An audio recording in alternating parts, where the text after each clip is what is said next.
안녕하세요. 저는 인천 부평에 살고 있는 토탈뷰티샵을 운영하고 있는 32살 여성입니다. 오후 좀 오픈을 하고 정신없는 나날이 계속되다가 모처럼 휴일을 맞아 집에서 커피 한잔하며 사연을 듣고 있네요. 제 사연을 여러분께 들려드리면 어떨까 싶어 이렇게 글을 쓰게 되었답니다. 저는 어려서부터 미미 인형을 꾸며주는 놀이를 제일 좋아했는데요. 그래서 그런가 남들을 예쁘게 꾸며주고 싶다는 생각에 저만의 토탈뷰티샵을 운영하는 게 꿈이었어요. 실업계인 미용 고등학교에 진학하며 네일아트, 미용 관련 자격증을 꾸준히 공부했고요. 학교를 졸업한 뒤에는 뷰티 아카데미에 입학해 헤어 디자이너 자격도 얻었어요. 미용 관련 일을 하는 게 쉬운 일은 아니지만 저는 그만큼 보람을 느끼고 있답니다.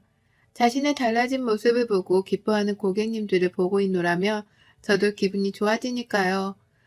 저는 22살이라는 어린 나이에 결혼했습니다. 남편과는 6살 차이가 나고 제가 헤어 디자이너로 일하던 미용실에서 만났습니다.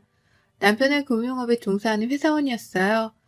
저희 미용실이 남편 회사 근처에 있었고 몇 번 오가며 머리 손질을 해주던 것이 인연이 되어 결혼까지 하게 되었답니다. 일찍이 안정된 삶을 살고 싶었던 저는 번갯불에 콩 구워 먹듯 남편과 짧고 굵은 연애 끝에 결혼식을 올렸어요. 각자 집안은 평범한 집안이었습니다. 한 번도 누가 더 뛰어난다던가 잘났다던가에 하는 기준이 없었어요. 저는 저희 집에 늦둥이로 태어나 아버지는 2년 뒤면 정년 퇴임을 앞두고 계셨고 어머니는 동네에서 작은 미용실을 운영하고 계십니다. 남편은 어려서 시아버님이 돌아가셨고 시어머니 혼자 남편보다 3살 많은 시누이 그리고 남편을 키우셨어요. 그래서 자식에 대한 자부심이 남다르신 분입니다. 하지만 시어머니로서 며느리 노릇을 바라신다거나 시자짓을 하신다거나 하지는 않으셨어요. 자부심은 자부심이지 어디 가서 남한테 피해를 주어서는 안 된다고 생각하시는 분이라 지금도 자식한테 손 안 벌리고 살려고 식당에서 파트타임으로 용돈벌이 하시거든요. 남편도 금융업에 종사하지만 월급이 많은 편은 아니었어요. 하는 만큼 받아오는 수당제였거든요.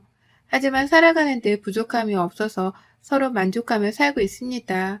시어머니는 오히려 어린 나이에 시집와서 고생한다며 남편에게 너는 네 마누라 떠받들고 살아야 한다. 면박을 주기도 하세요.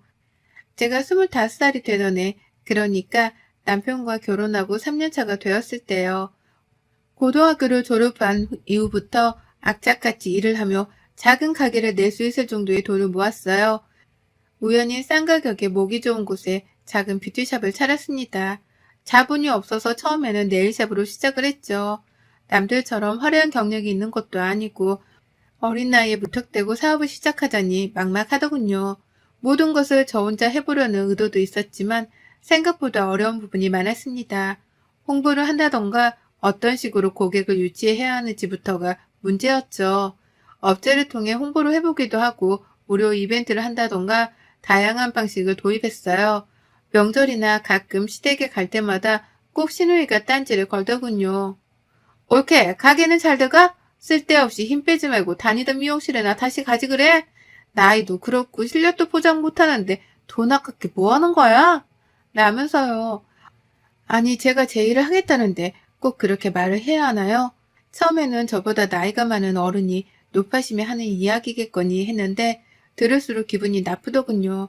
때가 되면 어머니, 남편, 시누이 할 것 없이 제가 알아서 손 마사지, 발 마사지 다 해드려요. 그런데 시누이는 맨날 실력이 어쩌네 저쩌네 하면서 제가 샵을 내니 때마다 와서 네일 케어 싹 다 받고 간답니다. 한 번은 말도 없이 알고 지내는 아기 엄마들까지 데리고 와 공짜 시술도 받았었죠. 그러면서 매번 투덜투덜 여기는 이런 것도 한 해만에 그럴 거면 본인이 운영하면 되는 노릇이잖아요. 시누이는 변변찮은 직업이 없는 가정주부예요. 동갑인 남자친구와 연애하다 저희가 결혼한 다음에 속도 위반으로 결혼한 케이스죠. 제가 나이만 어리다 뿐이지 솔직히 할 말은 제가 더 있는 거 아닌가요? 제가 샵을 운영하면서 고정적인 급여는 아니지만 디자이너로 일할 때보다는 수입이 조금 많아졌어요. 큰 차이는 아니지만 그래도 시어머니 쇼핑시켜드릴 여유는 생겼답니다. 샵을 차리기 전이야 돈도 모아야 했고 상황도 상황인지라 많이 챙겨드리지 못했어요. 서로 간소하게 하자고 예단이나 예물도 없이 결혼했거든요. 신우이는 그때도 돈 잘 버는 신랑 만났는데 몸만 오네? 시댁 어른들한테 드릴 예단 정도는 해왔어야지. 못 배운 건지. 그건 예의가 없는 거야. 라며 저희 부모님을 싸잡아 욕하는 듯한 말을 했어요. 당사자들이 좋으면 그만인 결혼, 과하지 않게 알아서 잘하면 된 거 아닌가요? 그리고 시아버님이 돌아가셨던 탓에 그닥 챙길 식구들도 없었고 결혼하면서 아무것도 안 하기에 너무한 것 같아서 최소한의 도리를 해야겠기에 어머니께 애단비 명목으로 500만 원 드렸고 신우이한테도 사고 싶은 거 사라며 200만 원 줬어요. 오히려 시어머니는 제가 샵을 차린다고 하니 돈을 더 보태주셨습니다. 지금도 신우이를 생각하면 아주 얄미워 미치겠거든요. 그런데 이제는 그럴 일이 없네요. 손들었으니까요. 샵을 운영하고 고객들이 점점 많아지면서 유명세를 타기 시작했어요. 모델 일과 프리랜서 작가 활동을 겸하시는 분이 SNS에 후기를 남겨주신 것을 시작으로 인터넷에 나름 유명한 네일샵으로 알려져 있더라고요. 그 덕분에 반영구 화장, 피부관리 등을 하는 토탈 뷰티샵으로 확장시켜 나갈 수 있었고 부천과 김포, 서울에 지점을 내기도 했고요. 그동안 양가 부모님에게 못했던 효도 다 하면서 지내고 있답니다. 명절이나 생신 때가 아니더라도 조금 여유가 있으면 평소에도 맛있는 거, 예쁜 거 사입읍시라고 용돈도 드려요.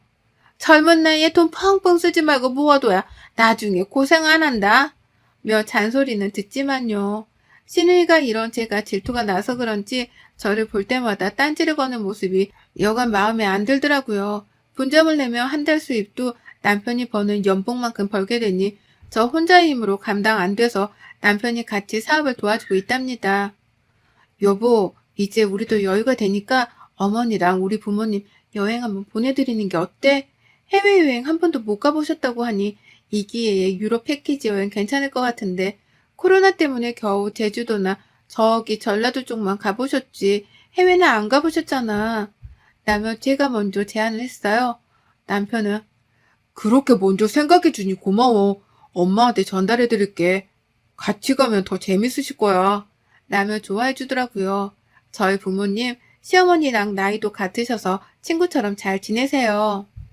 그래서 이번에 2주 동안 유럽 여행을 보내드리려고 계획했습니다.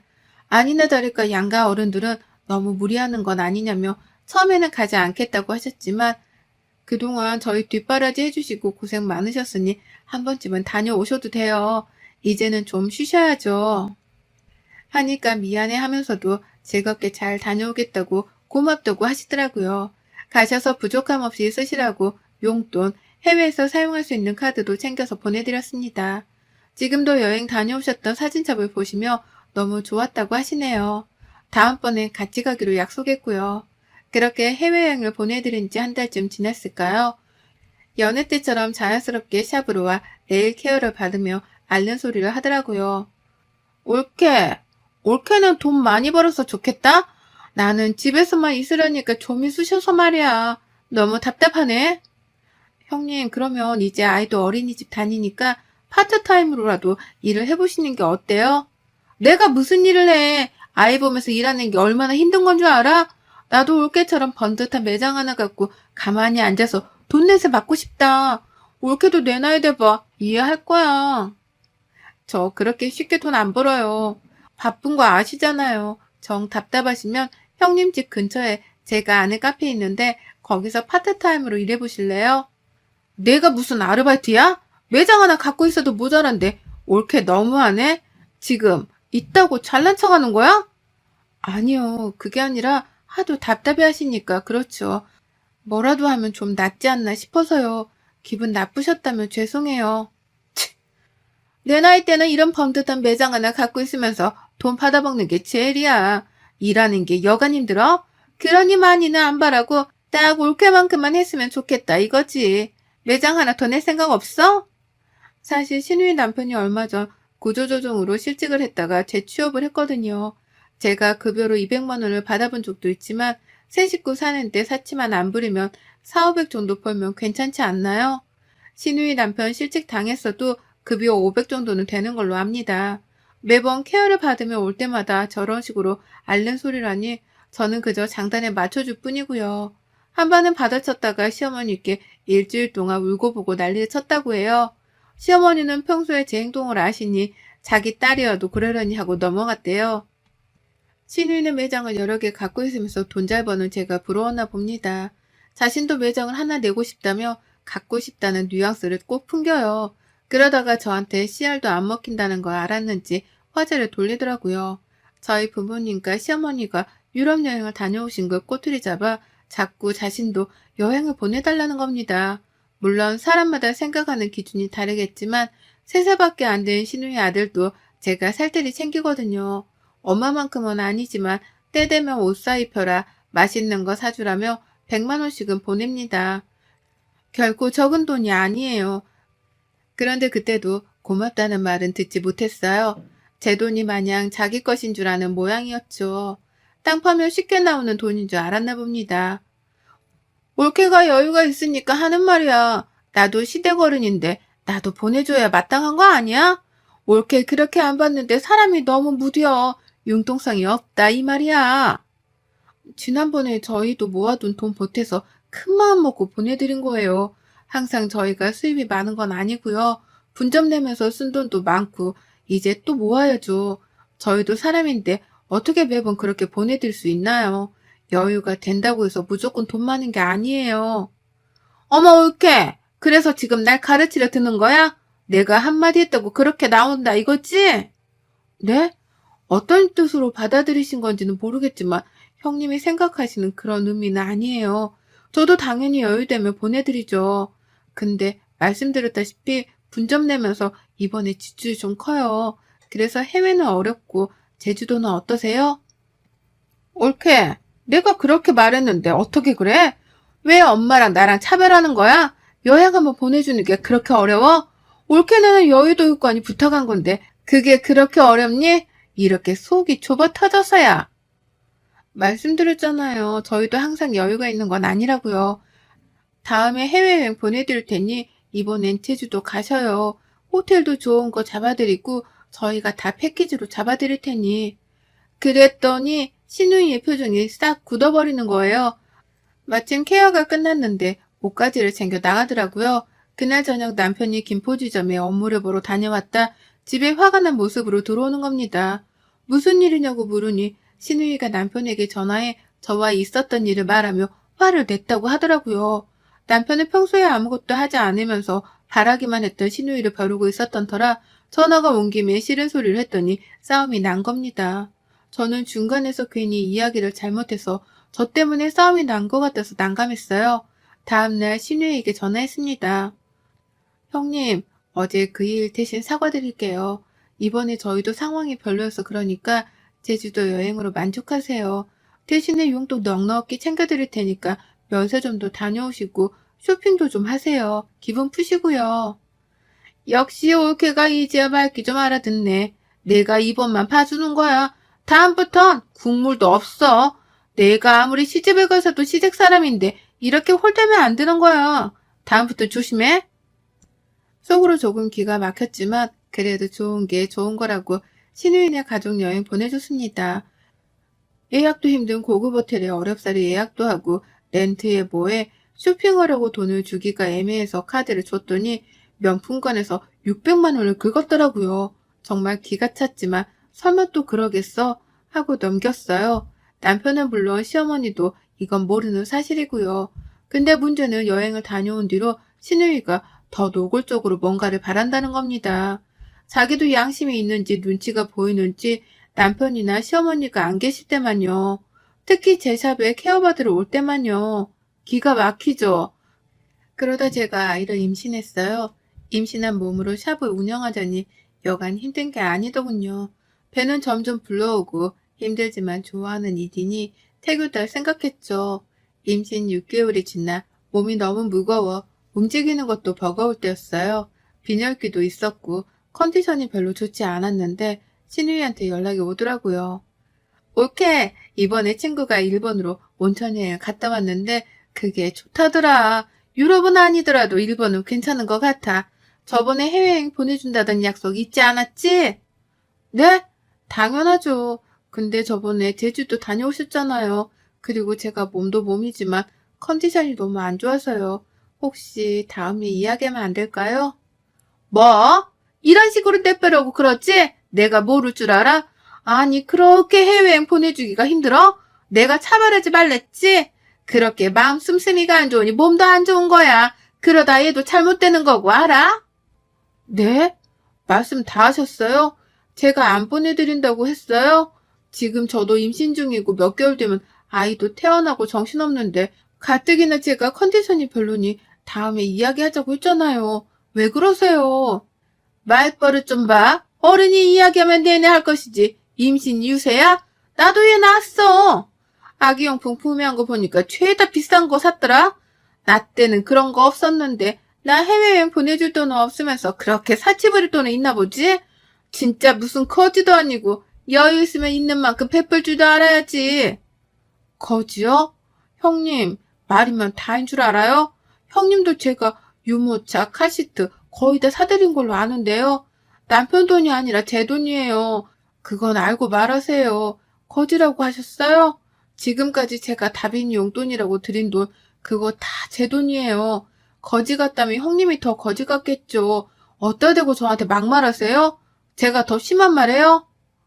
뭐? 너 말 다 했어? 지금 나보고 거지라고 했어? 너 말이면 다 한 줄 알아? 저는 너무 기가 차고 더 이상 신우의 목소리를 들었다가는 미쳐버릴 것 같아 전화를 끊었어요. 컨디션도 좋지 않고 신우이와 전화통화를 하고 나서 도저히 분이 안 풀려 샵을 덮고 집으로 갔습니다. 퇴근한 남편을 붙잡고 이야기했어요. 여보, 앞으로 나랑 살지 형님이랑 인연을 끊던지 해. 내가 언제까지 참아야 해? 1년이야, 1년. 부모님이랑 어머니 해외여행 보내드리고 난 뒤부터 지금까지 계속 해외. 그래서 저번에 제주도 여행 패키지를 보내주고 자기 돈 하나 안 쓰게 해줬으면 됐지. 내가 어떻게 해야 해? 그리고 솔직히 양심 있으면 카드를 줘도 적당히 사야지. 내가 말을 안 해서 그렇지. 600만 원이 누구 집 개 이름이야? 땅 파면 나오는 돈이야? 나도 나 안 사먹고 아껴서 모아둔 돈인 건데 아무리 사고 싶은 거 사랬다고 해도 그렇지. 나 참. 무슨 일이야 도대체? 누나가 또 연락했어? 내가 그만 좀 하라고 그랬는데. 말하면 뭐해. 샵에 올 때마다 그놈의 여행. 내가 챙겨준 게 한두 푼이냐고. 솔직히 우리가 벌어서 여유가 있는 건 맞지만 아이도 낳으신 분이 나도 곧 출산인데 상황을 그렇게 모르시나? 원래 이렇게 돈 하시던 분이었어? 애초에 여행을 보내드린 내가 미친년이지. 미안해 여보. 내가 단도리에서 했는데. 아니 근데 600만 원은 뭐야? 누나 정말 안 되겠네. 내가 정말 면목이 없다. 나랑 이혼하던 연을 끊던 선택해. 나 더 이상 이렇게 살고 싶지 않아. 내가 나이가 어려서 그러려니 했는데 나도 엄연히 사업하는 사람이고 곧 자식이 생기는 몸인데 그건 너무 막무가내 아니야? 그렇게 남편에게 한바탕 쏟아내니 남편이 그 길로 시누이 집에 갔다 오더라고요. 아니나 다를까 다음날 저에게 전화가 와서는 하는 말이 가관이더라고요. 솔직히 저는 빈말이라도 미안하다고 할 줄 알았거든요. 진짜 적반하장이 따로 없더라고요. 올케, 너 진짜 미쳤구나. 너 시집살이 제대로 안 해봐서 그런 것 같은데 이참에 본때를 한번 보여줘? 어른 말이 말 같지 않아? 어리다고 오냐오냐 해주니까 눈에 뵈는 게 없니? 형님, 말씀 잘하셨어요. 눈에 뵈는 게 없냐고요? 그래요, 저 뵈는 거 없어요. 막말로 어른이 새파랗게 어린애한테 삥 뜯어서 여행 다니고 명품 사고 그러고 싶어요? 그럴 형편이 안 되면 안 하면 되는 거예요. 각자 분수에 맞게 살아야지. 그동안 해드린 돈도 한두 푼이 아닌데 도대체 얼마나 더 돈을 써야 만족하세요? 이제 일절 지원 없습니다. 어머니요? 그이가 알아서 하겠죠. 그동안 드렸던 돈 다 달라는 말 하기 전에 그냥 입 닥치고 계세요. 진짜 거짓골 당하고 싶지 않으면요. 뭐? 야, 어디 해봐. 네 친정에서 그렇게 가르치던 버릇이 없어도 이렇게 없어서야. 형님, 이제 형님한테 드리던 돈 앞으로 일절 지원 없을 겁니다. 다시 한번 말하지만 후회할 짓 하지 마세요. 저는 그동안 할 만큼 했다고 봅니다. 그렇게 평생 사세요. 연락하지 마시고요. 그 나이에 남들 다 하는 거 전 안 하면서 아끼고 모아서 매장 차리고 사업 시작했어요. 그래서 지금까지 온 거고요. 여유라면 여유지만 단 한 번도 돈을 허투루 쓴 적이 없어요. 저는 그 길로 시댁으로 가서 시어머니께 모든 사실을 말했습니다. 그동안 신우이한테 작게는 10만 원, 크게는 200만 원까지 이체 내역을 싹 다 뽑아서 들고 갔어요. 물론 신우이 남편한테도 메시지로 보냈고요. 어머니는 신우이가 제주도 여행 다녀온 거, 제 돈 600만 원 함부로 쓴 거 모르시더라고요. 당연히 그동안 틈틈이 보내주었던 돈도 모르고 계셨고요. 그저 신우이가 아르바이트를 하거나 신우이 남편이 벌어온 돈인 줄 알고 계셨어요. 미안하다, 아가. 나는 정말 그런 줄 몰랐어. 내가 자식을 잘못 키웠구나. 정말 몰랐다. 내가 단둘이 잘할 테니 앞으로 정은이 그 자식이랑 연락하지 마. 뱃속에 내 손주 생각해서라도 연락하지 마라. 더 이상 스트레스 받게 하는 일 없을 테니 그렇게 알고 내 이것을 그냥. 그리고 웃긴 건 저한테만 돈을 받아간 게 아니었어요. 시어머니 말씀을 들어보니 하도 앓는 소리를 하면서 찾아오길래 몇 번 돈을 해주셨다는 겁니다. 하나밖에 없는 딸이니 당연히 안쓰러운 마음에 돈을 해준 거고요. 원래 잘 하지도 않지만 혹시나 싶어 신우이의 SNS를 봤어요. 아주 기겁했습니다. 평소 신세한탄을 그렇게 하더니 돈 없다면서 징징거릴 땐 언제고 SNS에는 호텔 조식 뷔페, 명품에 온갖 사진을 다 부렸더라고요. 제 휴대폰을 본 시어머니는 뒷목까지 잡으며 신우에게 전화해 당장 집으로 오라고 소리쳤고 마침 근처에서 외식을 하고 있던 신우이는 20분 만에 오더군요. 시댁으로 오니 분위기가 싸해진 걸 눈치챘는지 무슨 일이야? 라며 어리둥절해 하더라고요. 너 지금 이게 다 뭐니 외식? 너 무슨 돈으로 외식하는 거야? 돈 없다며. 너 지금 입고 있는 옷 그건 또 뭐니? 엄마 왜 그래 갑자기. 이거 내가 내 돈으로 산 거고 외식은 오랜만에 한 거지. 왜 그래? 네 돈? 일도 안 하는 년이 돈? 너 어제 나한테 받아간 150만 원으로 옷 사 입고 먹을 거 사 먹고 그런 거니? 너 유치원비 생활비 모자라다며. 남서방 직장에서 급여 문제 생겨서 다다음 달이나 수급 받는다고 받아갔잖아. 너 도대체 제정신이니? 세빈이 보기에 부끄럽지도 않아? 이애미 망신을 시켜도 유분수지. 너 언제 정신 차릴래? 올케가 뭐라고 했어? 엄마 왜 이래? 누나 발뺌을 생각하지 마. 엄마랑 우리한테 받아간 돈 다 뭐했어? 보니까 매형을 모르는 눈치네. 누나 너무한다 진짜. 어떻게 이럴 수 있어? 돈이 필요하면 일을 하란 말이야. 날로 먹으러 들지 말고. 말 다 했어? 날로 먹어? 내가 뭘 날로 먹었다는 거야? 친정이고 그러면 도와줄 수도 있는 거 아니야? 말을 왜 그렇게 하니? 올케가 뭐라고 했나 보구만. 내가 돈 한두 푼 받아간 게 그렇게 안 입고 와? 이 거지 같은 년. 내가 그렇게 말했는데 결국 이 사단을 만드는구나. 신우이의 막말을 시작으로 남편이 소리치며 신우이와 싸웠어요. 저에게 달려들어 저 때문이라며 몸싸움을 하려는 걸 시어머니가 신우이의 따귀를 날리며 제지했어요. 끝까지 자신의 잘못을 모르는 아나무인의 극치를 보여주더라고요. 신우이 남편은 그저 그만하라고 신우이를 뜯어 말릴 뿐이었죠. 저는 그렇게 신우이를 손절했습니다. 남편 시어머니한테 끝도 없이 연락하지만 해도 안 되니 매장이 찾아오고 난리도 아니더라고요. 돈줄이 끊겼으니 얼마나 애가 타겠어요. 제가 결혼하면서부터 신우이한테 준 돈만 합쳐도 웬만한 연봉 정도는 될 겁니다. 며칠 뒤 신우이는 거의 쫓겨나다시피 시댁으로 왔더군요. 하지만 시어머니는 받아주지 않았어요. 메시지를 읽고 화가 난 신우이 남편이 이혼하자며 맨몸으로 쫓아냈다고 합니다. 신우이는 저를 홀겨볼 뿐 더 이상 어쩌지는 못하더라고요. 드디어 10년 묵은 체증이 싹 가라앉은 것 같았어요. 속이 다 시원하더라고요. 남편은 그래도 자기 누나니까 조금은 걱정하는 눈치였지만 도움을 주거나 하지는 않았어요. 몇 개월 뒤 저는 건강한 여자아이를 출산했고 피곤하지만 행복한 육아를 하고 있습니다. 어떻게든 빌부터 보려고 애쓰는 신우이만 빼면 모든 게 완벽해요. 신우이는 결국 이혼을 당했고 시댁 근처 어딘가에 원룸을 얻어 살고 있다고 합니다. 저와 일체 만나게 하는 일이 없겠다며 신랑과 시어머니는 신경을 곤두세우고 계세요. 앞으로는 1년에 2번만 보자고 하시더군요. 본인이 자식을 잘못 키운 탓이라며 그렇게라도 하지 않으면 어떻게든 연락을 취하려 할 테니 애초에 차단시켜 주겠다면서요. 그리고는 미안하다며 저에게 2천만 원을 주시더라고요. 신우이가 가져간 몫이라면서 모자라겠지만 받아달라고요. 저는 그 돈을 받았다가 적당한 시기를 봐서 그대로 시어머니께 돌려드릴 생각이에요. 그동안 힘들게 사셨으니 편안한 노후를 보내셔야 되니까요. 호의가 계속되면 권리인 줄 안다는 말 들어만 봤지 제가 직접 겪게 될 줄은 몰랐네요. 여러분도 주변에 이런 경우가 있다면 처음부터 단둘이 잘하세요. 그러다 저처럼 가족 싸움 나고 손절하는 만회하니까요. 여러분의 생각은 댓글로 남겨주세요. 오늘 또 시청해주셔서 정말 감사합니다.